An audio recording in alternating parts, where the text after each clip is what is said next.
Hi everyone! In this video, we're going to learn how to migrate your Blogger site to Grigora Blog. First, go to your Blogger dashboard.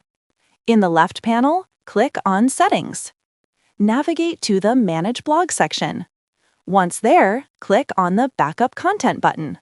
A pop-up will appear. Click on Download within that pop-up.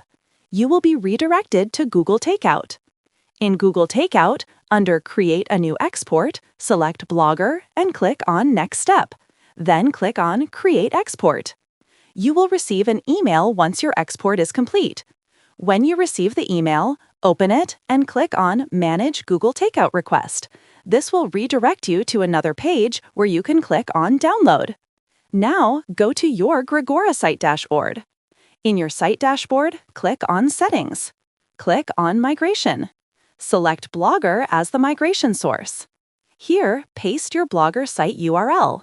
Click on the Upload File button and select the Blogger zip file you downloaded earlier. Click on Start Migration to begin the process.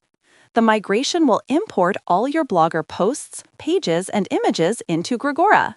Once the migration is complete, refresh your Posts section to see all your Blogger posts successfully imported with all content. This is how you can easily migrate your entire Blogger site to Grigora Blog. Try this to seamlessly transfer your content and start building with Grigora's powerful features. See you in the next tutorial.